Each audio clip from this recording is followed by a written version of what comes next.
This is 93.7 Citizen FM, Abuja. The time is 12 noon.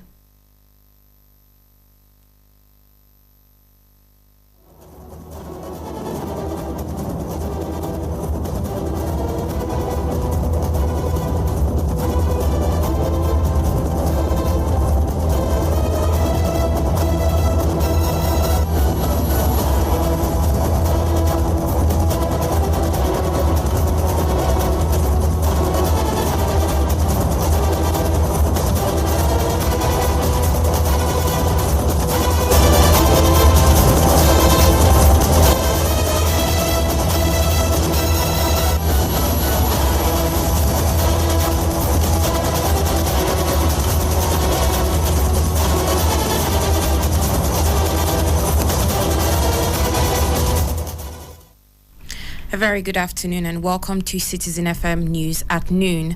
I am Philomena Okolo.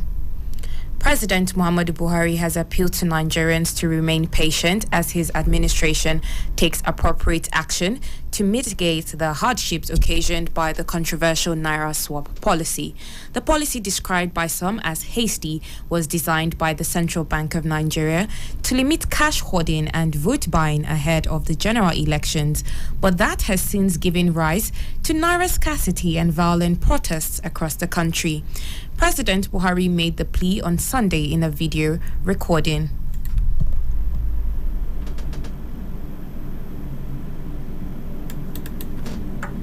I am calling on specifically our traditional rulers, religious leaders, and parents to warn their followers and wards alike to not allow themselves to be used by a few to foment trouble. I want to assure you that the government has taken adequate security measures to allow everyone to come out and cast their votes. I am therefore appealing to everyone to give them the necessary support. Fellow Nigerians, I want to use this opportunity to once again thank you for electing me to be your president on 2 occasions. The president thanked Nigerians for electing him to be president for 2 terms and urged them to vote for the APC standard bearer, describing his desired successor as reliable and sure to build on our achievements. I am not a contestant in this election, but my party, the All Progressive Congress, has a candidate in the person of Asuwaju Bola Ahmed Tinubu. Tinubu is a true believer in Nigeria, who loves the people and the development of our country. I am calling on all of you to vote Asuwaju Bola Ahmed Tinubu. He is reliable and I trust he will build on our achievements. Meanwhile, the All Progressives Congress has called on the federal government and the Central Bank of Nigeria to respect the Supreme Court's order of interim injunction on the implementation of the cash swap. This was part of the resolution reached after a meeting of the APC National Working Committee and governors elected on the platform of the party and its presidential candidate Asiwaju Bola Ahmed Tinubu in Abuja. Addressing newsmen on the resolution of the meeting, which lasted for about 3 hours, the APC chairman, Senator Abdullahi Adamu, said that the party leadership, governors, and the party's presidential candidate are on the same page.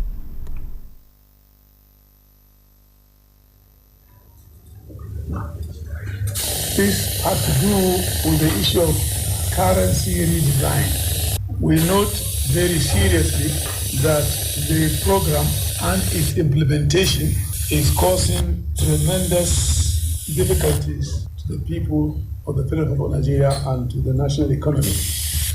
That we urge the Attorney General of the Federation and the Governor of the Central Bank of Nigeria to respect the Supreme Court's order of interim injunction, which is still persisting. The meeting is urging His Excellency, Mr. President, to intervene in resolving the issues that are causing these great difficulties to the people and to the economy. They also urged President Muhammadu Buhari to urgently intervene and halt the current suffering Nigerians are going through due to the faulty implementation of the new monetary policy. Once the chairman spoke that the governors and the party are one and the same, and I'm very, very proud about the conduct of our campaign by our presidential candidate under the leadership of our party, led by Abuja and the Director General of the campaign. And indeed, governors across the state have been doing, and candidates, APC candidates across the country have been doing a tremendous job of mobilizing the Nigerian populace, and we are very, very impressed with the support of the majority of Nigerians. And that was the voice of the Kebbi State Governor. Again, protests has erupted in Ogun State over the Naira scarcity, with videos online showing two banks set on fire in the Sagamu area of the state. The videos shared on Monday showed many residents watching as Keystone and Union banks were set ablaze, with some youth holding planks in protest. On Friday, protests erupted in the Mowe-Bafo area of Ogun State, with many residents blocking the Lagos-Ibadan Expressway in protests of the woes and hardships caused by the lingering scarcity of the Naira. Onto the foreign scene, the United States Embassy in Nigeria has alerted its citizens in Nigeria on possible protests and restricted movements on February 25 and March 11. In a notice on its website, the embassy advised its nationals to avoid rallies as they can turn violent with little or no notice. The embassy also advised American citizens in Nigeria to have 3 days of food and water at home in case movement restrictions are extended beyond election days. The presidential candidate of the People's Democratic Party, Atiku Abubakar, has promised the people of Rivers State to restructure the presidential amnesty program if elected in the February 25 election. Atiku also promised that as part of his recovery agenda for Nigeria, Rivers women would benefit from a special entrepreneurial funding in addition to being considered for appointments of various offices. The presidential candidate of the People's Democratic Party made these promises at the Rivers State stakeholders meeting held on Sunday in Abuja. The former vice president had cancelled a Rivers State campaign rally scheduled to have been held on February 11, 2023, citing security reasons. In the 62-year history of Nigeria, spanning democratic and military governments, no president or head of state was ready to hit the ground running, the Bishop of the Catholic Diocese of Sokoto, Matthew Hassan Kuka, has said. Kuka, who was speaking to Channels Television, maintained that the peril of unpreparedness was evident in Yar'Adua's predecessor, former President Olusegun Obasanjo. Pondering Nigeria's inability to tackle the challenges of providing basic needs, Kuka stated that there is the need for leadership resulting from individuals taking the time to understand the problems of Nigeria and planning accordingly. You can go all the way down in Nigeria. You're not going to find one single person who has been president or head of state of Nigeria that can prepare for the job. That's where, if we are to return to the scene of the crime, that's where you have to go back to. That we have not had a leadership that is the result of individuals sitting down and thinking and planning and understanding the problems of Nigeria and figuring out why we don't have electricity and figuring out why we don't have roads and figuring out why are we so chaotic.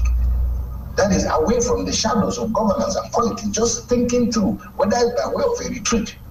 If you came through with seminars and conferences And then you finally have an aggregate of answers and possible suggestions with the database of people who have the ability, people you can call on to do X, Y. Then you'll be talking about a government that can have results.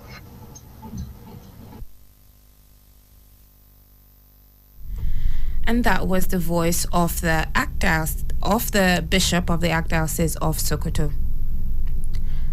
Biden's secret trip to Ukraine was made via train from the border of Poland, the New York Times reports. The visit to Kyiv remained a secret because of security concerns. Reports also say Biden departed Washington without notice after him and his wife Jill had a rare dinner out at a restaurant on Saturday night. Officials had denied that Biden would visit Ukraine during his scheduled trip to Eastern Europe.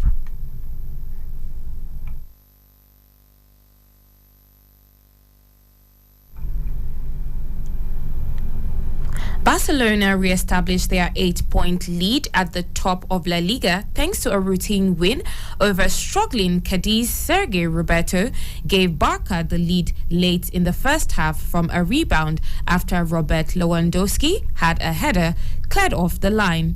3 minutes later, Lewandowski drilled in a fine drive from the edge of the box after being picked out by Roberto. It was both players' first league goal at the Nou Camp since 23 October 4-0 win over Athletic Bilbao. That was Citizen FM 93.7 News at Noon, as edited by Lawrence Umoite. I am Philomena Okolo. To listen to us online, please visit citizenfm.ng. Follow us on social media on Facebook at Citizen FM Abuja, on Instagram at Citizen FM 937, and on Twitter at Citizen FM 937. Up next is Perspectives. Do have a lovely, lovely day.